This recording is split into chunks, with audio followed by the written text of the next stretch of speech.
بسم اللہ الرحمن الرحیم۔ السلام علیکم ورحمۃ اللہ وبرکاتہ۔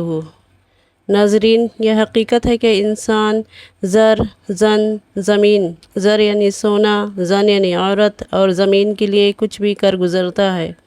اس حد تک چلا جاتا ہے کہ چند دن کی زندگی کے لیے اپنے دنیا میں آنے کا مقصد اور ہمیشگی والی زندگی یعنی آخرت کو بھول جاتا ہے۔ آج ہم اس ویڈیو میں اسی طرح کے واقعہ حابیل اور قابیل کو جانیں گے کہ حابیل نے قابیل کو کیوں قتل کیا۔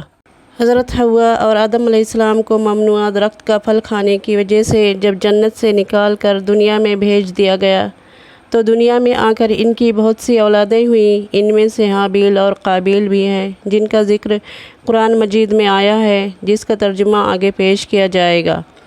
حضرت ابن عباس رضی اللہ اور ابن مسعود اور صحابہ کرام رضی اللہ کی ایک جماعت سے مروی ہے کہ ابتدا میں حضرت حوا علیہ السلام سے ایک بار کے حمل سے ایک لڑکا اور ایک لڑکی پیدا ہوتی اور دوسرے حمل سے پھر لڑکا اور لڑکی پیدا ہوتی۔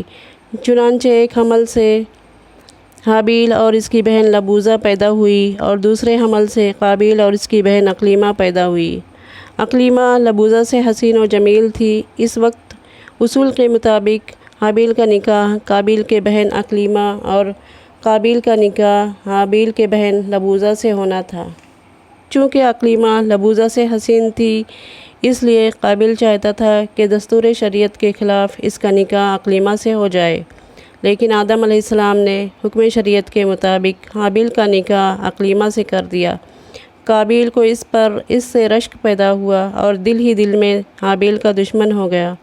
حضرت آدم علیہ السلام نے اسے سمجھایا لیکن وہ نہ سمجھا۔ پھر قابیل کی دلجوئی و اطمینان اور تسلی کے لیے حکم دیا کہ تم دونوں بارگاہ الہی میں اپنی اپنی قربانیاں پیش کرو، جس کی نظر قبول ہو جائے گی اس کا نکاح اقلیمہ سے کر دیا جائے گا۔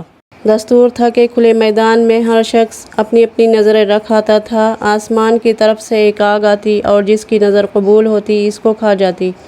حابیل و قابیل حضرت آدم علیہ السلام کے فیصلے پر راضی ہو گئے۔ حابیل کے پاس کچھ مویشی تھے، وہ ان میں سے ایک فربا دمبا لایا اور قابیل کاشتکار تھا، وہ غلہ کے چند ردی گندم کی بالیاں لایا۔ دونوں نے میدان میں اپنی اپنی نظریں رکھ دی۔ آگ آئی اور حابیل کی نظر قبول کر لی گئی۔ قابیل کو اس بات سے اور بھی حسد پیدا ہوا اور موقع کا منتظر رہا۔ جب حضرت آدم علیہ السلام حج بیت اللہ کو گئے اور قابیل کو اپنا خلیفہ اور جانشین بنا گئے تو قابیل کو اور بھی اچھا موقع ہاتھ آیا۔ قابیل کہنے لگا کہ تو اقلیمہ سے دست بردار ہو جا ورنہ میں تجھے قتل کر دوں گا۔ حابیل بولا، اگر تو مجھے قتل کرے گا تو میں ہرگز تیرے طرف دست درازی نہ کروں گا۔ مجھے خدا کا خوف ہے، اگر میں تجھے قتل کر دوں گا تو اپنے گناہوں کے علاوہ تیرے خون کا وبال بھی میری گردن پر ہوگا، اور اگر تو مجھے قتل کرے گا تو ایک تو تیرے ذاتی گناہوں کا بار تیرے اوپر ہوگا اور دوسرے قتل کا وبال بھی تیری گردن پر ہوگا، لہٰذا میں تو ایسا نہیں کر سکتا، تجھے اختیار ہے، جو چاہے کر۔ بالآخر قابیل نے حابیل کو قتل کر دیا۔ مارنے کو تو مار ڈالا، مگر اب فکر ہو گیا کہ خون ناحق کو کس طرح چھپائے۔ کاندھے پر لاش اٹھائے پھرتا رہا مگر کچھ تدبیر سمجھ میں نہ آئی۔ پھر اللہ تعالیٰ نے ایک کوے کو بھیجا جو زمین کھود رہا تھا تاکہ اسے دکھائے کہ وہ کس طرح اپنے بھائی کی نعش کو چھپائے۔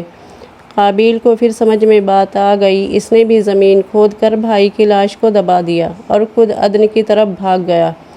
انسانوں میں یہ پہلا خون تھا۔ پیارے بچوں، یہاں ایک ضعیف حدیث بھی بہت مشہور ہے کہ جو انسانوں میں خون ناحق ہوگا اس کے گناہ کا ایک حصہ قابیل کو دیا جائے گا۔ پیارے بچوں، قرآن مجید میں اس واقعے کا ذکر اس طرح بیان کیا گیا ہے۔ سورہ مائدہ آیت 27 تا 31 کا ترجمہ پیش ہے۔ آدم علیہ السلام کے دونوں بیٹوں کا سچا قصہ بھی انہیں سنا دو۔ ان دونوں نے ایک نذرانہ پیش کیا۔ ان میں سے ایک کی نظر تو قبول ہو گئی اور دوسرے کی مقبول نہ ہوئی، تو کہنے لگا میں تجھے مار ہی ڈالوں گا۔ اس نے کہا اللہ تعالیٰ تقوی والوں کا ہی عمل قبول کرتا ہے، گو تو میرے قتل کے لیے دست درازی کرے، لیکن میں تیرے قتل کی طرف ہرگز اپنے ہاتھ نہ بڑھاؤں گا۔ میں تو اللہ تعالیٰ پروردگار عالم سے خوف کھاتا ہوں۔ میں تو چاہتا ہوں کہ تو میرا گناہ اور اپنے گناہ اپنے سر پر رکھ لے اور دوزخیوں میں شامل ہو جائے۔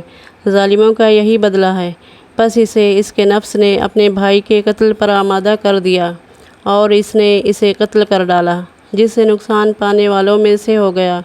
پھر اللہ تعالیٰ نے ایک کوے کو بھیجا جو زمین کھود رہا تھا تاکہ اسے دکھائے کہ وہ کس طرح اپنے بھائی کی لاش کو چھپا دے۔ وہ کہنے لگا، ہائے افسوس، کیا میں ایسا کرنے سے بھی گزرا ہو گیا کہ اس کوے کی طرح اپنے بھائی کی لاش کو دفنا دیتا۔ پھر تو بڑا پریشان ہوا اور شرمندہ ہو گیا۔ پیارے بچوں، حابیل نے قابیل کو نصیحت بھی کی، لیکن اللہ کے احکام کو بھول کر اپنے نفس کی خواہشوں کے پیچھے چلا، جس سے ذلت و خواری، پچھتاوا اور گھاٹے کا سودا کیا۔ ہم دعا گو ہیں کہ اللہ سبحانہ وتعالی ہمیں سیدھی راہ پر چلنے کی توفیق عطا فرمائے اور جنت الفردوس میں اعلیٰ مقام عطا فرمائے۔ آمین۔